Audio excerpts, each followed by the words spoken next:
আগবাঢ়িছো পৰৱৰ্তী খবৰৰ মাজলৈ অসম ডন বস্কো বিশ্ববিদ্যালয়ৰ এগৰাকী ছাত্ৰীক যৌন নিৰ্যাতন কৰা এটা অভিযোগ উত্থাপন হৈছে অভিযুক্ত অধ্যাপকৰ বিৰুদ্ধে ব্যৱস্থা গ্ৰহণৰ দাবীত শিক্ষাৰ্থীসকলৰ প্ৰতিবাদ অভিযুক্ত অধ্যাপকৰ বিৰুদ্ধে ব্যৱস্থা গ্ৰহণৰ দাবীত শিক্ষাৰ্থীসকলে অহৰহ প্ৰতিবাদ কৰিছে অসম ডন বস্কো বিশ্ববিদ্যালয়ৰ ছাত্ৰীক যৌন নিৰ্যাতনৰ অভিযুক্ত অধ্যাপকগৰাকী হৈছে ডক্টৰ সৌৰভ চন্দ্ৰ পাব্লিক এডমিনিষ্ট্ৰেশ্যনৰ মুৰব্বী অধ্যাপক ডক্টৰ সৌৰভ চন্দ্ৰ পূৰ্বে সৌৰভ চন্দ্ৰৰ বিৰুদ্ধে উত্থাপিত হৈছিল অনুৰূপ অভিযোগ বিষয়টোক লৈ তোলপাৰ লাগিছে বিশ্ববিদ্যালয়খনত আমি আকৌবাৰ উল্লেখ কৰিছো অসম ডন বস্কো বিশ্ববিদ্যালয়ৰ ছাত্ৰীক যৌন নিৰ্যাতনৰ অভিযোগ উত্থাপন হৈছে অভিযুক্ত অধ্যাপকৰ বিৰুদ্ধে ব্যৱস্থা গ্ৰহণৰ দাবীত শিক্ষাৰ্থীৰ প্ৰতিবাদ আৰু এই মুহূৰ্তত আমি অধ্যাপকগৰাকীৰ আলোকচিত্ৰ দেখুৱাইছো এগৰাকী অধ্যাপক ডক্টৰ সৌৰভ চন্দ্ৰ যিগৰাকী অধ্যাপকৰ বিৰুদ্ধে অভিযোগ উত্থাপন হৈছে পূৰ্বতেও সৌৰভ চন্দ্ৰৰ বিৰুদ্ধে উত্থাপিত হৈছিল অনুৰূপ অভিযোগ পাব্লিক এডমিনিষ্ট্ৰেশ্যনৰ মুৰব্বী অধ্যাপক ডক্টৰ সৌৰভ চন্দ্ৰ এই বিষয়টোক লৈ তোলপাৰ লাগিছে বিশ্ববিদ্যালয়খনত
অসম ডন বস্কো বিশ্ববিদ্যালয়ৰ আমি দৃশ্যাংশ আপোনালোক দেখুৱাইছো অসম ডন বস্কো বিশ্ববিদ্যালয়ত এনেধৰণে ছাত্ৰ ছাত্ৰীসকলে প্ৰতিবাদী কাৰ্যসূচীত মিলিত হৈছে ছাত্ৰীক যৌন নিৰ্যাতনৰ অভিযোগ উত্থাপন হৈছে এগৰাকী অধ্যাপকৰ বিৰুদ্ধে গতিকে সেই অধ্যাপকগৰাকীৰ বিৰুদ্ধে ব্যৱস্থা গ্ৰহণৰ দাবীত শিক্ষাৰ্থীসকলৰ প্ৰতিবাদ অভিযুক্ত অধ্যাপকগৰাকী হৈছে ডক্টৰ সৌৰভ চন্দ্ৰ পাব্লিক এডমিনিষ্ট্ৰেশ্যনৰ মুৰব্বী অধ্যাপক ডক্টৰ সৌৰভ চন্দ্ৰ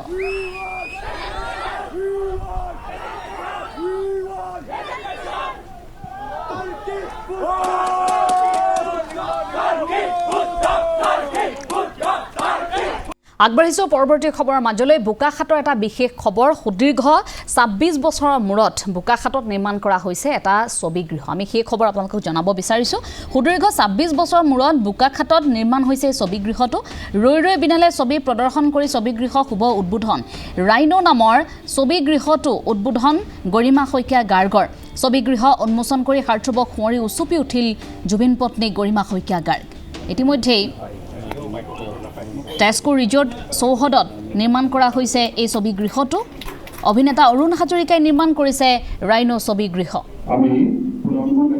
অসমৰ জ্যেষ্ঠ অভিনেতা অৰুণ হাজৰিকাই নিৰ্মাণ কৰিছে এই ৰাইনো ছবিগৃহটো সুদীৰ্ঘ ২৬ বছৰ মূৰত বোকাখাটত এটা ছবিগৃহ নিৰ্মাণ হৈছে ৰৈ ৰৈ বিনালে ছবি প্ৰদৰ্শন কৰি ছবিগৃহ উদ্বোধন কৰা হৈছে আৰু ৰাইনো নামৰ এই ছবিগৃহটো উদ্বোধন কৰিছে গৰিমা শইকীয়া গাৰ্গে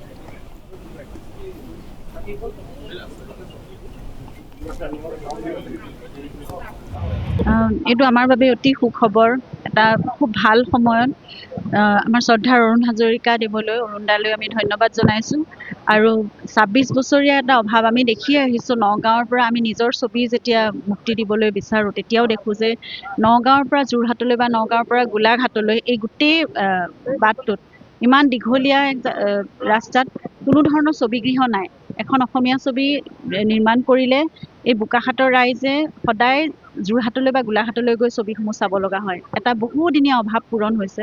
গতিকে খুব ভাল এটা কথা আমাৰ অসমীয়া চিনেকৰ্মীসকলৰ বাবে, ছবি জগতৰ বাবে। দ্য ৰাইনো চিনেজ এটা খুব সুন্দৰকৈ নিৰ্মাণ কৰিছে, খুব অত্যাধুনিক আৰু কাৰিকৰী দিশতো সকলো উন্নত মানৰ এটা ছবিগৃহ। গতিকে ইয়াত খুব সকলোবোৰ ছবিয়ে উপভোগ্য হ'ব আৰু বহুত ভাল ভাল ছবি আহি আছে। এতিয়া চুপা-চুপি চলি আছে, হোমৱৰ্ক চলি আছে, মৰমৰ দেউতা আছে আৰু তাৰ উপৰিও বহুত ভাল ভাল ছবি আহি আছে। আজি আৰম্ভণি কৰিছে তেওঁলোকে। আমি অতি কৃতজ্ঞ আৰু আমি অতি আচলতে ভাগ্যশালী যে আমাৰ ছবি ৰৈ ৰৈ বিনালেৰে তেওঁলোকে আৰম্ভ কৰিছে। অৰুণ দাৰ লগত জুবিনে বহু দিনৰ পৰা এই কথাটো পাতি আছিল। ভাইমন দাৰ যিদিনাখন পোষ্টাৰ ৰিলিজ হৈছে জ্যোতি চিত্ৰবনত, সেইদিনাই অৰুণ দাক জনাইছিলে যে এটা ছবিগৃহ তেওঁলোকে নিৰ্মাণ কৰিবলৈ লৈছে। তেতিয়াৰ পৰাই জুবিন বহুত উৎসাহী হৈ আছিল আৰু অৰুণ দাৰ লগত প্ৰায়ে কথা পাতে যে ছবিগৃহটো কেতিয়া মানে সেই কাম সম্পূৰ্ণ হৈ উঠিব, কেতিয়া উদ্বোধন কৰা হ'ব, তাত কেতিয়া ছবি লাগিব। আৰু অৰুণ দায়ো ভাবিছিল যে ৰৈ ৰৈ বিনালেৰ পৰাই এই ছবিগৃহটো উন্মোচন মানে প্ৰথম উদ্বোধন কৰা হ'ব। কিন্তু সেইখিনি সময়ত হৈ নুঠিল আৰু বহুখিনি অভাৱনীয়ভাৱে বহু ঘটনা ঘটি গ'ল। কিন্তু আজি আমাৰ বাবে এটা শুভ দিন। আৰম্ভণিটো ক'ৰবাততো হ'বই লাগিব আৰু আজিও জুবিন আমাৰ মাজত আছে। তেওঁ যি উৎসাহেৰে চাই আছিল, আজিও তেওঁ সেই উৎসাহেৰেই চাই আছে। তেওঁ সেইখিনি অনুভৱ কৰিছে। সকলোকে শুভকামনা নিশ্চয় তেওঁ জনাইছে আৰু এটা মানে বহুদিনীয়া অভাৱ পূৰণ হ'ল, পুনৰ কৈছোঁ। গতিকে ভালদৰে চলি যাওক, সকলোকে শুভকামনা জনাইছোঁ। এই ছবিগৃহৰ লগত জড়িত সকলোৱে, অৰুণ দাকে প্ৰমুখ কৰি তেওঁ ভাতৃবৃন্দ সকলোকে আৰু বোকাখাটবাসী ৰাইজলৈ বিশেষকৈ অভিনন্দন জনাইছোঁ। তেওঁলোকে এতিয়া ভাল ভাল ছবিসমূহ সঁহাৰি দি, অসমীয়া ছবিলৈ বিশেষকৈ সঁহাৰি দি ভাল ছবিসমূহলৈ তেওঁলোকে আহি ছবিগৃহত ছবিসমূহ উপভোগ কৰক। আমি সেইটোৱে বিচাৰিছোঁ, তেওঁলোক যিসকল দোষী হয়, যিসকল দায়ী হয়, অলৰেডি তেওঁলোক জেলতে আছে, তেওঁলোক তাতেই আছে। গতিকে তেওঁলোক যাতে সোনকালে ওলাই আহিব নোৱাৰে তাকে বিচাৰিছোঁ আৰু আশা কৰিছোঁ যে আমাৰ যি ন্যায় আদালত আছে তেওঁলোকে সুন্দৰকৈ এই গোটেই হেৰিটো লৈ যাব। আৰু সাক্ষ্যদান চলি আছে এতিয়া আৰু যিটো সাক্ষীৰ আচলতে যিখন লিষ্ট তালিকা সেইখনো বহুত দীঘলীয়া। 394জন সাক্ষী আছে, কিন্তু সকলোকে হয়তো নেমাতিব। যে যিমানখিনি প্ৰমাণ বা সাক্ষ্যৰ জৰুৰী হ'ব, যে সেইখিনি চাই পেলাই আমাৰ অধিবক্তাসকলেও বা ন্যায়ালয়ত তেওঁলোকক আমন্ত্ৰণ জনাই এইখিনি সাক্ষ্য গ্ৰহণ কৰিব। আৰু এতিয়া ইতিমধ্যে সকলো ধাৰা লাগিছে, কোন অভিযুক্ত, কোনে কি কৰিছিলে সেই কথাবোৰ ইতিমধ্যে ওলাইছে। SIT এটা অভিজ্ঞ SIT টীমে সেইখিনি তেওঁলোকে তদন্ত কৰি চাৰ্জশ্বীট দাখিল কৰিছে। এতিয়া সাক্ষ্য প্ৰমাণসহ এই গোটেই কথাবোৰ আদালতৰ মজিয়াত প্ৰমাণিত হওক আৰু সেইখিনি এষ্টাব্লিছ হৈ পেলাই দোষীয়ে শাস্তি লাভ কৰক অতি শীঘ্ৰে, সেইটোৱে আমি কামনা কৰিছোঁ। আৰু সকলো সাক্ষীয়ে যাতে নিজৰ সকলোখিনি যিমানখিনি তথ্য প্ৰমাণ তেওঁলোকৰ হাতত যি আছে, তেওঁলোকে যি ক'ব বিচাৰে সেইখিনি যাতে নিৰ্ভীকভাৱে কৈ এই গোটেই গোচৰ মানে তদন্ত প্ৰক্ৰিয়াটো, এই আইনী প্ৰক্ৰিয়াটোত সহায় সহযোগিতা আগবঢ়ায়, সেইটোৱে আমি কামনা কৰিছোঁ। আৰু দোষীয়ে অতি সোনকালে গুৰুতৰ শাস্তি পাওক। ৰাজ্যৰ শিক্ষা বিভাগৰ ফোপুলা স্বৰূপ ধুবুৰীৰ এখন প্ৰাথমিক বিদ্যালয়ত শ্ৰেণীকোঠাৰ অভাৱ। সেই খবৰ আমি জনাব বিচাৰিছোঁ। ৰাজ্যৰ শিক্ষা বিভাগৰ এয়া ফোপুলা স্বৰূপ। একেটা কোঠাতে 3টা শ্ৰেণীৰ ছাত্ৰ ছাত্ৰীক এনেধৰণে পাঠদান কৰিবলগীয়া এটা অৱস্থাৰ সৃষ্টি হৈছে ধুবুৰীত। ধুবুৰীৰ এয়া নাৰুৱামাৰী প্ৰাথমিক বিদ্যালয়। বিদ্যালয়খনত শিক্ষক শিক্ষয়িত্ৰী বহিবলৈও আনকি কাৰ্যালয় নাই। বিদ্যালয়খনত ছাত্ৰ ছাত্ৰী অনুপাতে নাই শিক্ষক শিক্ষয়িত্ৰী। শিক্ষামন্ত্ৰীগৰাকীক বিদ্যালয়খনৰ অভাৱ পূৰণ কৰিবলৈ আহ্বান জনাইছে সকলোৱে। এই সন্দৰ্ভত আমাক সবিশেষ জনাব আমাৰ ফকীৰগঞ্জৰ পৰা আমাৰ সাংবাদিক দয়াল দাসে। চৰকাৰে শিক্ষা বিভাগত যথেষ্ট উন্নয়ন হোৱা বুলি কয়, কিন্তু তাৰ বিপৰীত ছবি দেখিবলৈ পোৱা গৈছে ধুবুৰী জিলাৰ দক্ষিণ শালমাৰা শিক্ষাখণ্ডৰ অন্তৰ্গত যি নাৰুৱামাৰী প্ৰাথমিক বিদ্যালয়। আৰু মই উপস্থিত আছোঁ মেদুতাৰীৰ সেই নাৰুৱামাৰী প্ৰাথমিক বিদ্যালয়ত। মোৰ সহযোগী কিছু পৰিৱেশ দেখুৱাব যি নাৰুৱামাৰী প্ৰাথমিক বিদ্যালয়ৰ যি শ্ৰেণীকোঠা। আচলতে শ্ৰেণীকোঠা বুলি ক'লে ভুল হ'ব, কিয়নো এটা ৰুমত 3টাকৈ শ্ৰেণীৰ পাঠদান চলি আছে।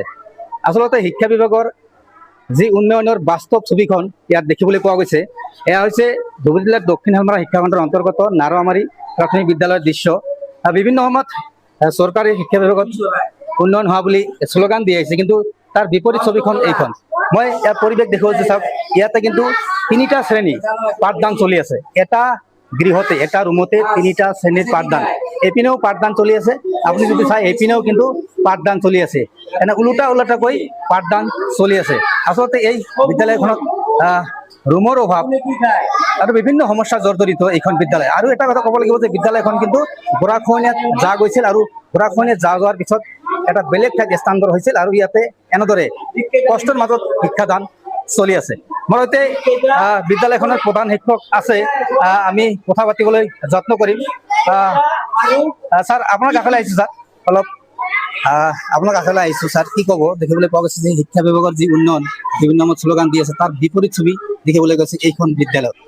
হয়, মই বেলেগতো মই ইমান ক'ব নাযাওঁ, কিন্তু মোৰ ক্ষেত্ৰত মই মানে খুব অসুবিধা পাইছোঁ। মই 2024 চনৰ মানে জুলাই মাহত স্কুলখন আগত নদীৰ পাৰত আছিল, তাতে মানে নদীত ভাঙি গ'ল। ভাঙি যোৱাৰ পিছৰ পৰা মানে এনেকুৱা অসুবিধা পাই আছোঁ, মানে ইয়াত থাকাই মানে যন্ত্ৰণা। আমাৰ চাইছে একদম খুব চেপন জেগা, আৰু আমাৰ ক্লাছৰুম নাই। আমাৰ 6টা ক্লাছত 3টা মাত্ৰ ক্লাছৰুম। আমি এটা ক্লাছত 2টা, সেইটো ক্লাছত আপোনাৰ 3টা বহি আছে। 3টা শ্ৰেণী একেলগে এটা ৰুমতে বহে। ছাত্ৰ ছাত্ৰী আপোনাৰ 220 জনৰ ওপৰত আছে। শিক্ষক আমি 3জন আছোঁ। আৰু এতিয়াতো শিক্ষকৰো অভাৱ হ'ব। জুলাই মাহত তেখেতে মিউচুৱেল ট্ৰেন্সফাৰ এপ্লাই কৰিছে, বৰ্তমান এটাচমেণ্টত আছে, তেওঁ জুলাইত গুচি যাব। পাঠদান কৰা কেনেকুৱা কষ্ট হয় আপোনালোকৰ? মানে খুবেই কষ্ট হয়, মানে ইয়াত ভালকে যে ওলোটা গৈ ক্লাছ কৰি আছে। হয়, মানে উপায় নাই। আমাৰ এই এটা ৰুমত 6টা ক্লাছ, 6টা ক্লাছত আমি 3টা ৰুম মানে দুটাকৈ ভাগ কৰি লৈছোঁ, মানে উল্টা পুল্টা বহাই দিছোঁ। এইফালে ধৰক 4 ক্লাছ হৈ আছে, এইফালে 2 ক্লাছ হৈ আছে, আৰু এইফালে 5 ক্লাছ হৈ আছে, এইফালে 1 ক্লাছ হৈ আছে। আমি দেখিছোঁ আপোনাৰ যে বহা কাৰ্যালয়, হয়। আপুনি এখন প্লাঙত বহিছে, তিনত এটা বাকচ, এই ক্ষেত্ৰত কি ক'ব? এনেকুৱা কাৰ্যালয় বুলিতো ইয়াতে কোনো চিষ্টেমে নাই, আমাৰ অফিচ ৰুম নাই। এই যে দেখিছে আপোনালোকে আচবাব অফিচিয়েল যিবিলাক খাতা পত্ৰ আছে, এইবিলাক আমি এনেকৈ থ'ব লাগে, উপায় নাই। তাতে ক্লাছ কৰোঁ, তাতে থ'ব লগা হৈছে। এনেকুৱা গৰমত ছাত্ৰ ছাত্ৰী কিবা ঢলি পৰি যায়, এনেকুৱা হয় পৰিৱেশ। গৰমত হয়, তথাপি মই যিমান পাৰোঁ ফেনৰ ব্যৱস্থা কৰিছোঁ। এটা শ্ৰেণীকোঠাত 4খনকৈ ফেন লগাই দিছোঁ। যিখিনি মোৰ ফালৰ পৰা সম্ভৱ হয় সেইখিনি মই কৰিছোঁ। আৰু যথেষ্ট আন্তঃগাঁথনিৰ অভাৱ। আন্তঃগাঁথনি একেবাৰে নিম্নমানৰ আন্তঃগাঁথনি কি ক'ম, আন্তঃগাঁথনি বুলিবলৈ আন্তঃগাঁথনি নায়েই। আৰু কি আহ্বান জনাব আপোনাৰ শিক্ষা বিভাগ? হয়, মই শিক্ষামন্ত্ৰী ৰমেশ পেগু ডাঙৰীয়াক আহ্বান জনাম যে আমাক অতি শীঘ্ৰে আমাক অন্ততঃ 2টা ক্লাছৰুম যাতে তেওঁ ব্যৱস্থা কৰি দিয়ে, তেতিয়াহ'লে আমি পাঠদান সুচাৰুৰূপে চলাই নিব পাৰোঁ।